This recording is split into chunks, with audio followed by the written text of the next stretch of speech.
Hello fellow Jedi and Sith, and welcome to Star Wars Temple. Today guys, we're going to be discussing Snoke in The Last Jedi movie. Now before we get started guys, obviously it's going to be a spoiler-filled video. Clearly, I mean, it's kind of obvious, so if you do not want to know anything about the movie, get out. It's really not the space for you.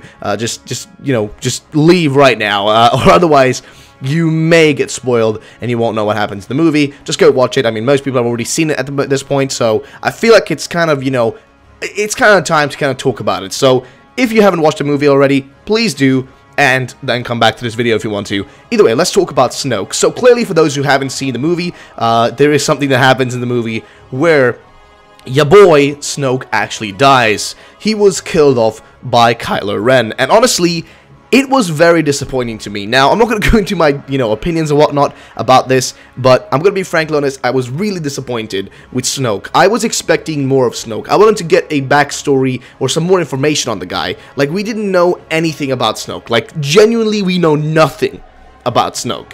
Until we get, maybe some future book or something. Maybe we'll know more about him then, but that's going to be pointless because he died such a boring death. I think his death scene was just really painfully boring. And the thing is, I actually predicted, I was planning on doing a video prior to the movie coming out, that Kylo and Rey would together, in unison, just take out him. Like, I thought that was going to happen. I was predicting that, and I'm so sad I didn't make a video about it, because I would have had the perfect video here on the channel for you guys, but I did predict his death. But the thing is, the way his death was handled, and the way he didn't, like, nothing was really explained about him, that's where I felt a bit disappointed. I would have wanted to see a bit of a backstory, maybe, to Snoke, where he, basically, they show us, like, how Snoke found and how he tapped into the mind of Kylo Ren and put darkness in him, and, like, all that stuff. Because this way, the way they went with it right now isn't really satisfying. It really doesn't satisfy me as a viewer, and as a long-time Star Wars fan, it doesn't satisfy me. But let's put that aside and let's talk about what if Snoke survives. Now, this is something, and let's just think about it for a moment.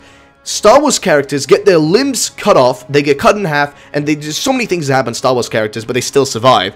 And Snoke, somebody that powerful, being taken out in such an easy manner, so easily, like such a measly way, just seems so stupid. I mean, I'm not sure if that was just really poor, like, execution and writing, or what that was, but I think he may survive. Now, again, this is just theories, and as we've seen with this movie, theories is something that we really shouldn't do, apparently, because apparently theories never seem to work out. But let's just go with this as a theory. What if he survived the same way Darth Maul survived? Now, if you guys watched Phantom Menace a long time ago, Phantom Menace Episode 1, if you watched that movie, you guys may remember that Darth Maul was cut in half by Obi-Wan. He was, sliced in two pieces, and he flew down this, giant shaft or circle thingy-majingy, and he fell through that, and he was gone, you know what I mean? He was considered dead. But he was only considered dead until Star Wars The Clone Wars, which still holds as canon, okay? Star Wars The Clone Wars is still canon, apparently, as far as I remember. And as far as I can see, if that is canon, then logically speaking here, if Star Wars Clone Wars is canon, then Darth Maul survived that. He survived getting cut in half, and he only died to Obi-Wan's sword later on during Star Wars Rebels. If you guys haven't seen Star Wars Rebels, well, spoiler to you, but you must most likely have seen it if you're a huge Star Wars fan, and if you're watching this video, you most likely know some of these things already. So my thought is, if Darth Maul could survive getting cut in half, then I'm pretty sure somebody as strong as Snoke can probably survive that and get revived by someone or something.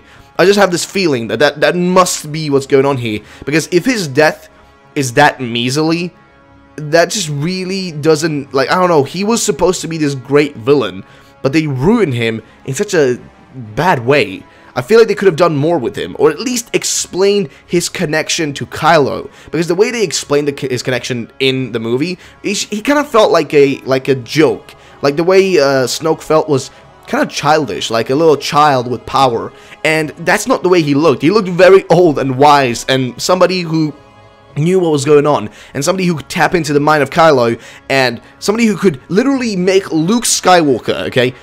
He could make Luke Skywalker fear his own freaking, sister's son. Like, how how is that, like, how can you, you know, have that sort of strength, and then you die such a measly way, and you act like a child half the time when you have a Jedi in front of you, and your youngling, and you can't see that your youngling is about to, you know, use his force to kill you with his saber, I mean, with, you know, rather, not his saber, but his uncle's saber, so to say. But my point is, I feel like the way he died really doesn't justify what he could have been. I think that, like, J.J. Abrams built up this really nice mythology that we could go with. Like, the thing with Star Wars is, it's a whole mythology.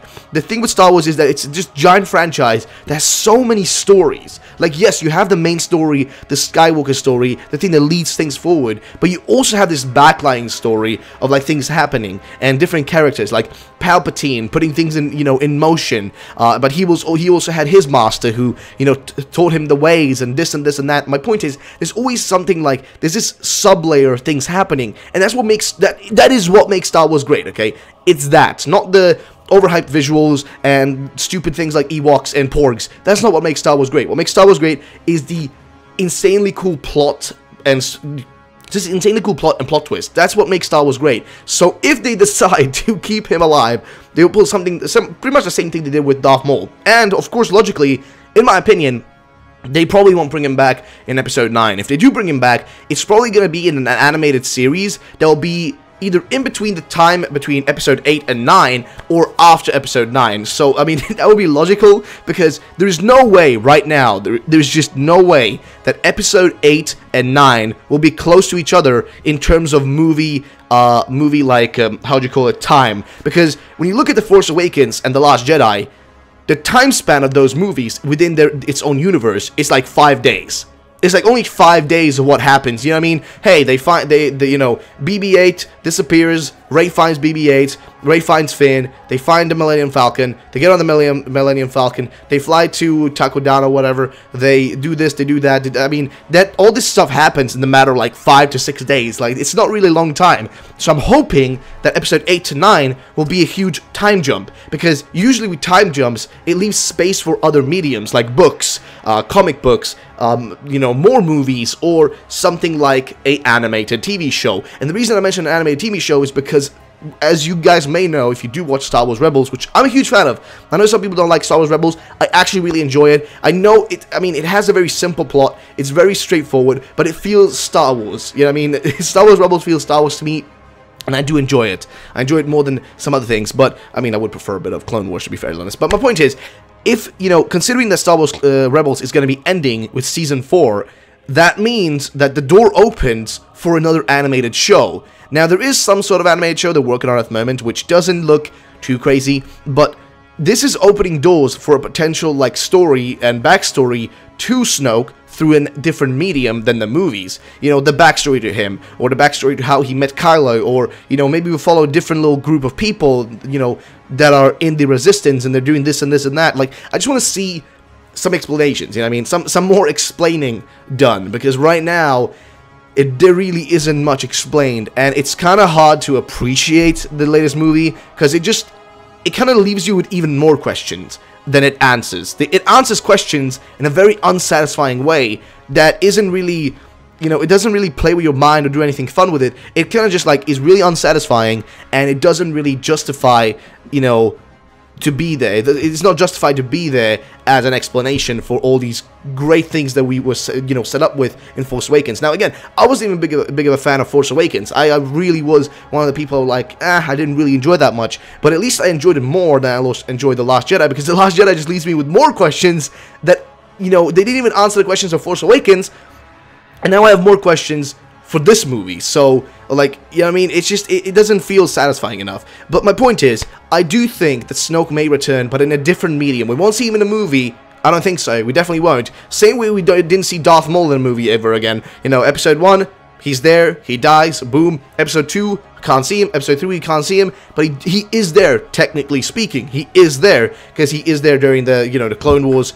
in the animated show. He actually exists still. But again, my point is, I really do hope that some sort of other medium, whether it be comics, books, games, whatever you want to call it, something like that is going to bring us, you know, the explanation to who Snoke was, and maybe also bring us some sort of, like, you know what I mean, like rebirth kind of, or, you know, regeneration arc or whatever. My point is, I really want to see that. But guys, that's going to be the end of the video. What do you guys think? Do you think Snoke will survive, or is he pretty much dead? Is he like pronto deaderino, no returnarino, like he is dead, he won't be coming back, that's the end of it? What do you guys think? Let me know in the comment section down below.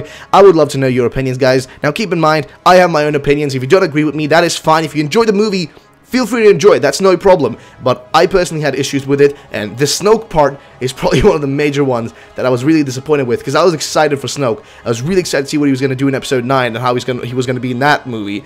But, well, we'll see what happens, lads. But thank you guys so much for watching. I'll see you all the next time. Have a great day, and bye-bye, Jedi and Sith.